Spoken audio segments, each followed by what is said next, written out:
Tamil Nadu CM Vijay ಜೈಲಿಗೆ ಹೋಗೋದು fix. Tamil Nadu CM ವಿಜಯ್ಗೆ ಇದೀಗ ಕನಿಷ್ಠ 3 ತಿಂಗಳು ಕಾಲ ಜೈಲು. ತಮಿಳುನಾಡು ಸಿಎಂ ವಿಜಯ್ ಅವರಿಗೆ ಕನಿಷ್ಠ 3 ತಿಂಗಳು ಕಾಲ ಜೈಲು. ವಿಜಯ್ ಜೈಲಿಗೆ ಹೋದಾಗ ನಟಿ ತ್ರಿಷಾಗೆ ಮುಖ್ಯಮಂತ್ರಿ ಪಟ್ಟ. ಖ್ಯಾತ ಸಂಖ್ಯಾಶಾಸ್ತ್ರಜ್ಞ ಆರ್ಯವರ್ಧನ್ ಸ್ಫೋಟಕ ಭವಿಷ್ಯ ನುಡಿದಿದ್ದಾರೆ. ವಿಜಯ್ಗೆ ಪ್ರಧಾನಿ ಮಂತ್ರಿಯಾಗುವ ಯೋಗವೂ ಇದೆ, ಆದ್ರೆ ಜೈಲಿಗೆ ಹೋಗೋ ಕಾರಣಕ್ಕೆ ಪ್ರಧಾನಿಯಾಗಲ್ಲ. ತಮಿಳುನಾಡು ರಾಜಕಾರಣದಲ್ಲಿ ಸ್ಫೋಟಕ ಬೆಳವಣಿಗೆ ಆಗೋದು ಗ್ಯಾರಂಟಿ. ತಮಿಳುನಾಡು ಸಿಎಂ ವಿಜಯ್ ಜೈಲಿಗೆ ಹೋಗೋದು ಫಿಕ್ಸ್. ತಮಿಳುನಾಡು ಸಿಎಂ ವಿಜಯ್ಗೆ 3 ತಿಂಗಳು ಕಾಲ ಜೈಲಿಗೆ ಹೋಗ್ತಾರೆ. ವಿಜಯ್ ಜೈಲಿಗೆ ಹೋದಾಗ ನಟಿ ತ್ರಿಷಾಗೆ ಮುಖ್ಯಮಂತ್ರಿ ಪಟ್ಟ ಸಿಗುತ್ತೆ. ಖ್ಯಾತ ಸಂಖ್ಯಾಶಾಸ್ತ್ರಜ್ಞ ಆರ್ಯವರ್ಧನ್ ಅವರ ಸ್ಫೋಟಕ ಭವಿಷ್ಯ ಇದು. ವಿಜಯ್ಗೆ ಪ್ರಧಾನಮಂತ್ರಿಯಾಗುವ ಯೋಗವೂ ಕೂಡ ಇದೆ, ಆದ್ರೆ ಜೈಲಿಗೆ ಹೋಗೋ ಕಾರಣಕ್ಕೆ ಅವರು ಪ್ರಧಾನಿಯಾಗಲ್ಲ. ಸ್ಫೋಟಕ ಮಾಹಿತಿಯನ್ನ ಬಿಚ್ಚಿಟ್ಟಿದ್ದಾರೆ. ತಮಿಳುನಾಡು ರಾಜಕಾರಣದಲ್ಲಿ ಸ್ಫೋಟಕ ಬೆಳವಣಿಗೆ ಆಗೋದು ಗ್ಯಾರಂಟಿ. ಆರ್ಯವರ್ಧನ್ ಅವರ ಸ್ಫೋಟಕ ಭವಿಷ್ಯ ಇದು. ತಮಿಳುನಾಡು ಸಿಎಂ ವಿಜಯ್ ಜೈಲಿಗೆ ಹೋಗೋದು ಗ್ಯಾರಂಟಿ.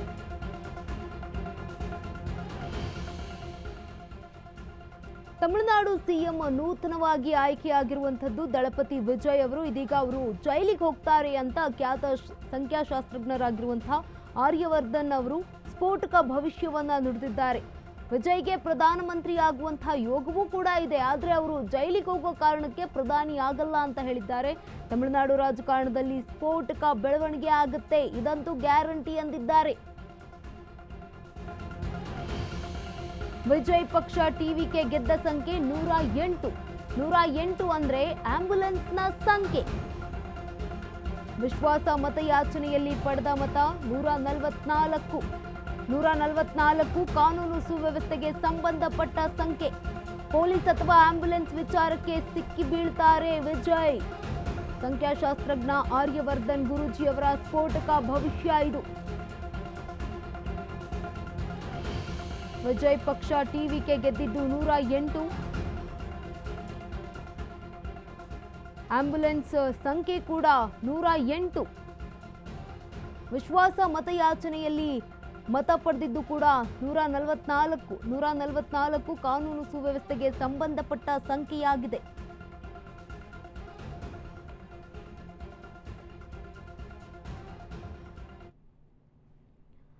ಈ ಬಗ್ಗೆ ಹೆಚ್ಚಿನ ಮಾಹಿತಿಯನ್ನ ನೀಡೋದಕ್ಕೆ ದೂರವಾಣಿ ಸಂಪರ್ಕದಲ್ಲಿ ಆರ್ಯವರ್ಧನ್ ಗುರೂಜಿ ಅವರಿದ್ದಾರೆ, ಸಂಖ್ಯಾಶಾಸ್ತ್ರಜ್ಞರು. ಸರ್ ನಮಸ್ತೆ. ನಮಸ್ಕಾರ ಸರ್, ವಿಜಯ್ ಅವರು ನೂತನವಾಗಿ ಸಿಎಂ ಆಗಿದ್ದಾರೆ, ತಮಿಳುನಾಡಿನ ಸಿಎಂ ಆಗಿದ್ದಾರೆ. ನೀವೊಂದು ಸ್ಫೋಟಕ ಭವಿಷ್ಯವನ್ನ ಕೂಡ ನೀಡಿದ್ದೀರಿ. ಸರ್ ಏನ್ ಹೇಳ್ತೀರಾ ಸರ್, ಸಂಖ್ಯಾಶಾಸ್ತ್ರದ ಪ್ರಕಾರ ಅವರ ರಾಜಕೀಯ ಬೆಳವಣಿಗೆ ಏನಿದೆ? ನೋಡಿ, ಅವ್ರಿಗೆ 9 ಅನ್ನೋದು ನಂಬರು ಒಂಥರ ಸಖತ್ತಾಗಿ ಆಗ್ಬರುತ್ತೆ, ಮತ್ತೆ 50-50 ಆಗ್ಬಿಡ್ತು ಸರಿಯಾ.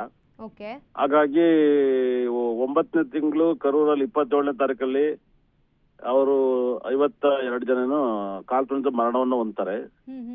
ಅದಾದ್ಮೇಲೆ 108 ಬರುತ್ತೆ. ನಾನು 108 ಇಂದ 140 ಬರುತ್ತೆ ಅಂತ ನಾನು ಪ್ರೆಡಿಕ್ಷನ್ ಕೊಟ್ಟಿದ್ದೆ ಸೀಟನ್ನ. ಹಾಗಾಗಿ 144 ಅಂದ್ರೆ 9 ಬರುತ್ತೆ. ಅದು 144 ಅಂದ್ರೆ ಕರ್ಫ್ಯೂ ಅಂತ ಹೇಳುತ್ತೆ. 144 ಅಂತ ಹೇಳುದು ಕರ್ಫ್ಯೂ ಅಂತ. 108 ಗಣಪತಿ ವಿಘ್ನಗಳು ಅಂತ ಹೇಳ್ತಾರೆ. ಹಾಗಾಗಿ ಇವರು ಜಾತಕದ ವಿಶ್ಲೇಷಣೆಯಲ್ಲಿ ಈ ಕಟಕ ಲಗ್ನಕ್ಕೆ ವಿಪರೀತ ರಾಜಯೋಗ ದಶೆ ಬಂದು ಶುಕ್ರ ದಶೆ. ಇಡೀ ಆಲ್ ಓವರ್ ವರ್ಲ್ಡ್ ಅಲ್ಲಿ ನಾನು ಒಬ್ಬನೇ ಜ್ಯೋತಿಷ್ಯದಲ್ಲಿ ಕಟಕ ಲಗ್ನಕ್ಕೆ ಶುಕ್ರ ಯೋಗಕಾರಕ ಅಂತ ಹೇಳುದು. ಎಲ್ಲರೂ ಗುರು ಅಂತ, ನಾನು ಗುರು ಒಪ್ಪಲ್ಲ ನಾನು. ಹಾಗಾಗಿ ದೇವೇಗೌಡರು ಕೂಡ ಕಟಕ ಲಗ್ನದಲ್ಲೇ ಹುಟ್ಟಿರ್ತಾರೆ. ಅವ್ರಿಗೆ ರಾಹು ದಶೆ ಶುಕ್ರ ಭಕ್ತಿಲಿ ಅವ್ರು ಪ್ರೈಮ್ ಮಿನಿಸ್ಟರ್ ಆಗಿರ್ತಾರೆ. ನಾನು ಯಾಕಂದ್ರೆ ಅವ್ರ ಜಾತಕ ನೋಡಿದೀನಿ, ನಂಗೆ ಅವ್ರ ಮನೆಯವರೆಲ್ಲ ಚೆನ್ನಾಗಿ ಗೊತ್ತದ, ಜಾತಕ ನೋಡಿದೀನಿ. ಇವ್ರು ಶುಕ್ರ ದಶೆ ರಾಹು ಭಕ್ತಿಲೇ ಎಲೆಕ್ಷನ್ ಬರ್ತಾರೆ, ಗೆಲ್ತಾರೆ ಅಂತ ನಾನು ಹೇಳ್ತೀನಿ.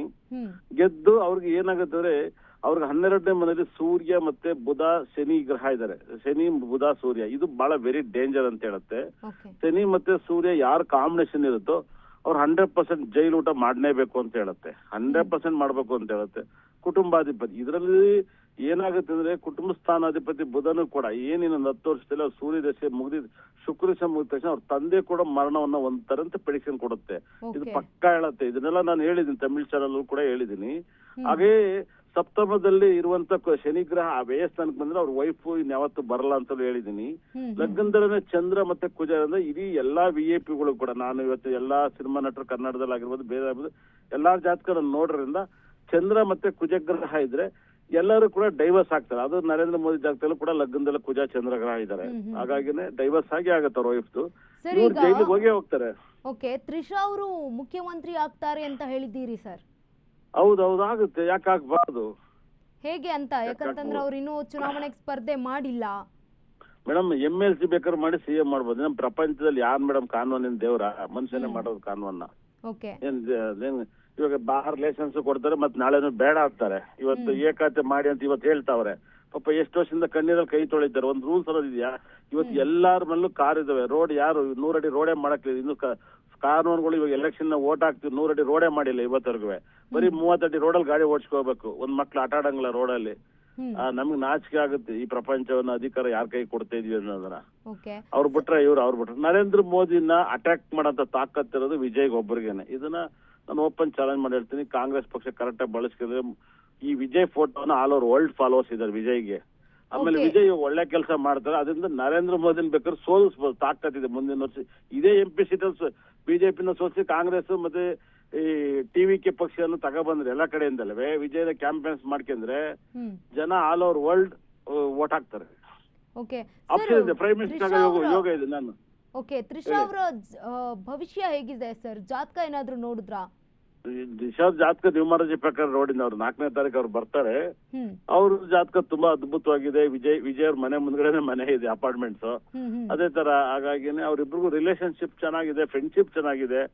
ಏನು ಒಂದು ಹುಡುಗನೇ ಇರ್ಬೇಕು ಅಂತ ಏನಿಲ್ಲ. 100% ಒಂದು ಹುಡುಗಿನೂ ಕೂಡ ಗೈಡೆನ್ಸ್ ಇಂಪಾರ್ಟೆಂಟ್ ಆಗುತ್ತೆ. ಯಾಕಂದ್ರೆ ಮಾತಾಡಕ್ಕೆ ಯಾವ ಎನಿ ಟೈಮ್ ಆಫೀಸರ್ ಹತ್ರನೇ ಮಾತಾಡಕ್ಕಾಗಲ್ಲ, ಎನಿ ಟೈಮ್ ತಂದೆ ತಾಯಿ ಹತ್ರ ಮಾತಾಡಕ್ಕಾಗಲ್ಲ, ಎನಿ ಟೈಮ್ ವೈಫ್ ಹತ್ರ ಮಾತಾಡಕ್ಕಾಗಲ್ಲ.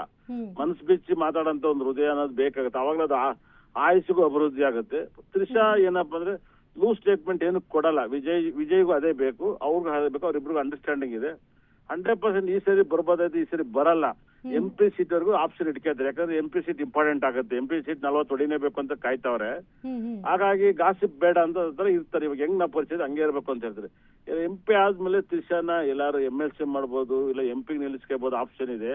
ಅದೇ ತರ ಯಾರು ಡೆತ್ ಆದವ್ರಿಗೆ ಆ ಜಾಗ ನಿಂತು ಗೆಲ್ಲಿಸ್ಕೋಬಹುದು. ಯಾಕಂದ್ರೆ ತುಂಬಾ ಈ ಸರಿ ಎಲೆಕ್ಷನ್ ಅಲ್ಲಿ ತುಂಬಾ ನಾನು ಮೊನ್ನೆ ನೋಡ್ತೇನೆ, ತುಂಬಾ ಜನ ರಾಜಕಾರಣಿಗಳು ಸಹ ಡೆತ್ ಆಗ್ತಾರೆ ಈ ಸರಿ. ತುಂಬಾ ದೊಡ್ಡ ವ್ಯಕ್ತಿ CM ಆಗ್ಬೇಕು ಅಂತ ಕನ್ಸ್ ಕಟ್ಟರು ಕೂಡ ಡೆತ್ ಆಗ್ತಾರೆ ಈ ಸರಿ. ಬರ್ದಿದ್ದು ಕೇಳಿದ್ರೆ ನಾನು ಹೇಳಿರ್ತೀನಿ, ಅರ್ಥ ಮಾಡ್ಕೊ ಕೇಳಿ.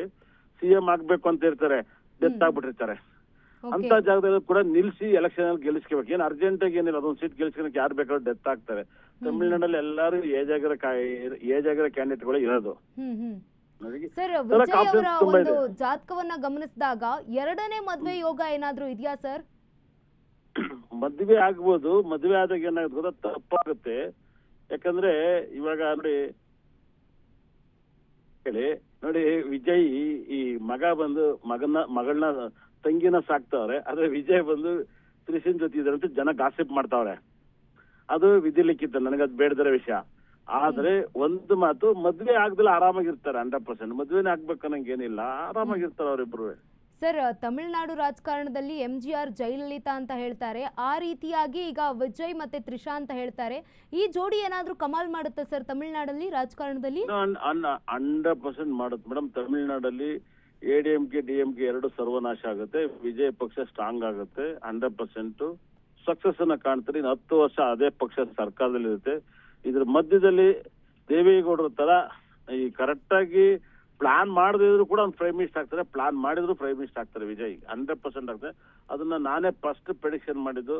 ಇವಾಗ ಎಲ್ಲರೂ ಹೇಳ್ತಾವ್ರೆ, ನಾನ್ ಫಸ್ಟ್ ಪ್ರೆಡಿಕ್ಷನ್ ಎಲೆಕ್ಷನ್ ಮಾಡ್ಬೇಕಾದ್ರೆ ಕ್ಯಾನ್ವಸ್ ಮಾಡ್ಬೇಕಾದ್ರೆ ಅವ್ರ ಜಾತಕ ಪ್ರೆಡಿಕ್ಷನ್ ಮಾಡ್ಬೇಕಾದ್ರೆ 2 ಸರಿ CM ಆಗ್ತಾರೆ, 1 ಸರಿ MP ಆಗ್ತಾರೆ, ಜೈಲಿಗೆ ಹೋಗ್ತಾರೆ 3 ಇಂದ 6 ತಿಂಗಳು ಅಂತ ಹೇಳಿದ್ದೀನಿ ನಾನು. 100% ನಿನ್ನೆಲ್ಲೂ ಕೂಡ ನಾನು ತಮಿಳ್ನಾಡಲ್ಲಿ ಒಂದು ಚಾನಲ್ ಮಾಡಿದ್ದೀನಿ.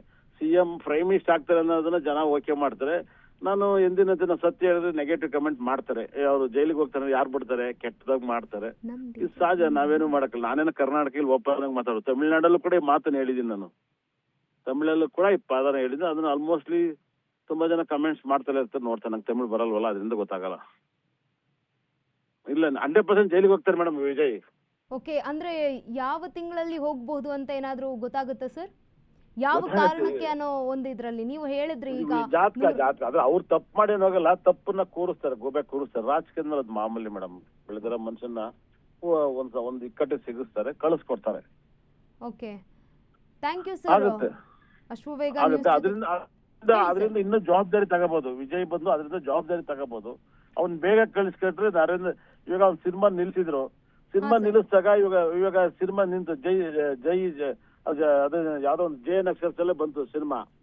ಅದರಿಂದ ಅದು ಕೂಡ 9ನೇ ತಾರೀಕಿಗೆ ಇಟ್ಟಿದ್ರು ಡೇಟ್. ಅದು ಕ್ಯಾನ್ಸಲ್ ಆಯ್ತು, ಟಿಕೆಟ್ ಎಲ್ಲ ಕೊಟ್ಟು. ಅದರಿಂದಲೇ 100% ಮೋದಿ ಮೇಲೆ ಅದರಿಂದ ಕೋಪನೂ ಬರ್ಬೋದು. 100% ನಮ್ಗೊಂದು ಸಪೋರ್ಟ್ ಮಾಡಿಲ್ಲ, ಏನು ಮಾಡಿಲ್ಲ ಅಂತ. ಅವ್ನು ಯಾವ್ದೇ ಕಾರಣಕ್ಕೂ ಬಿಜೆಪಿ ಸಪೋರ್ಟ್ ಮಾಡ್ನವಲ್ಲ.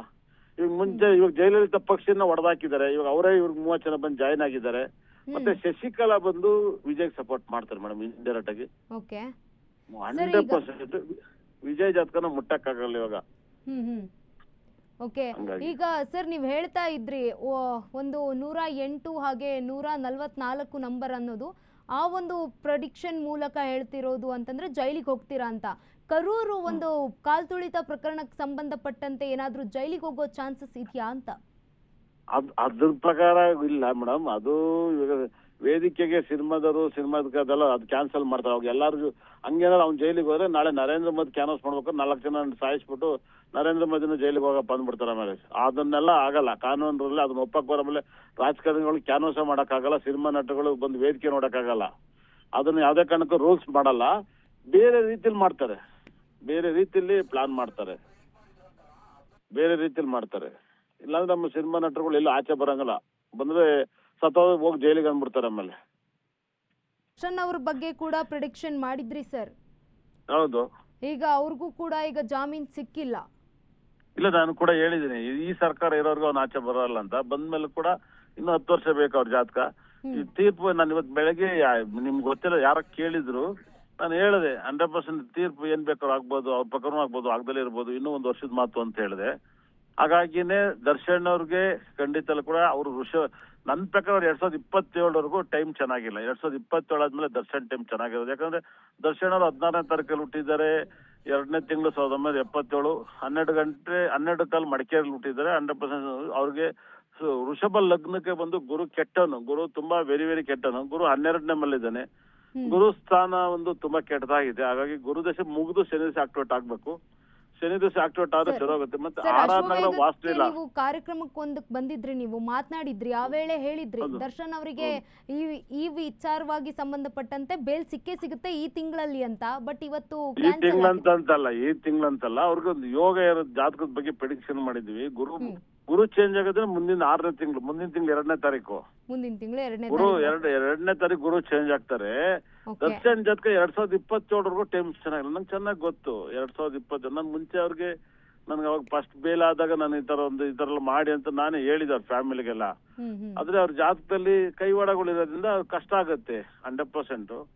ಆದ್ರೂ ಕೂಡ ಅವ್ರಿಗೆ ತುಣಿತಾ ಇರ್ಬೋದೇನೋ ನನಗೆ ಗೊತ್ತಿಲ್ಲ. 100% ಅವ್ರಿಗೆ ನೆಕ್ಸ್ಟ್ 10 ವರ್ಷ ಇಲ್ಲೊಂದು 5-6 ವರ್ಷ ಒಳ್ಳೊಳ್ಳೆ ಸಿನಿಮಾ ಮಾಡಿ ಬಂದು ಆಚೆ ಬಂದು ಒಳ್ಳೊಳ್ಳೆ ಸಿನಿಮಾ ಮಾಡಿ ಅವರು ಕೂಡ ರಾಜಕೀಯಕ್ಕೆ ಬಂದ್ರು ಬಹಳ ಒಳ್ಳೇದಾಗುತ್ತೆ. ರಾಜಕೀಯಕ್ಕೆ ಬಂದ್ರೆ ಒಳ್ಳೆ ಕೆಲಸಗಳನ್ನ ಮಾಡಿ. ಓಕೆ, ಅಶ್ವವೇಗ ನ್ಯೂಸ್ ಜೊತೆ ಮಾತನಾಡಿದ್ದಕ್ಕೆ ಧನ್ಯವಾದಗಳು ಸರ್. ಅಶ್ವವೇಗ ನುಗ್ಲಿ ಮೇಡಮ್, ಒಳ್ಳೇದಾಗ್ಲಿ.